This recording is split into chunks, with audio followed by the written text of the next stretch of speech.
Let's get started with our presentation. We are fortunate to have Lynn Andrin presenting today, and I'll just tell you a little bit about Lynn.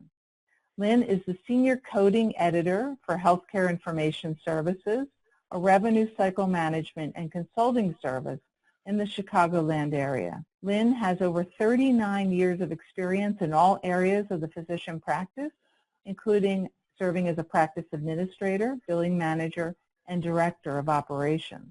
Her expertise is primarily in the specialties of orthopedics, rheumatology, and hematology oncology. We're delighted to have Lynn with us, and I'm going to be turning this presentation over to her. Welcome everybody to today's webinar. Thank you for joining us, and we're going to go ahead and get started because we have a lot of information to go over. The updates from the AAP, or the coding updates for orthopedics. ICD-10 codes, I'm going to be talking about CPT codes. We're going to talk a little bit about some of the things that were in the physician's final rule. So the first thing I want to mention are the ICD-10 code changes that became effective on October 1st of last year. Low back pain is one of the most common conditions, and we had a code for M54.5, which really is back pain of the lumbar spine. That code was deleted for 2022. Thing about laterality and knowing if the left or right side is being treated. The one other thing that I wanted to mention in the ICD-10 is the social determinants of health. Guidelines for social determinants of health are in the official guidelines in ICD-10, and then the 3 character categories. This is important for several different reasons. There are 10,819 codes in CPT 2022, and there are 405 changes. You can see then the breakdown of those changes there, but we also need to look at evaluation and management and radiology. 99211 has been revised. New place of service that they're adding is 10, and it is where the health services are provided, inpatient visits as well as consultations in the hospital, a service that can be performed synchronous. All right, here again I mentioned this just a couple minutes ago, the evaluation and management codes for 2023 are going to be changed.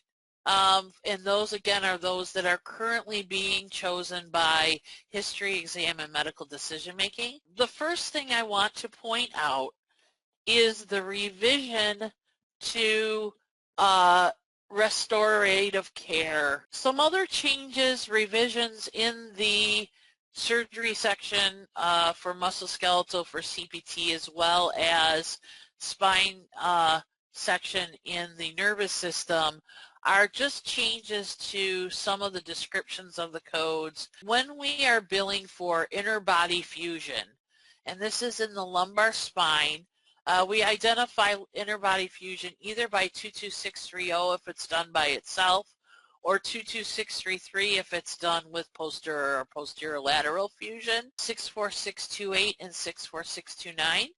These are destruction of the intraosseous basivertebral nerve. You have physicians that were billing for epidurography in addition to spine pain management codes. They have deleted 72275.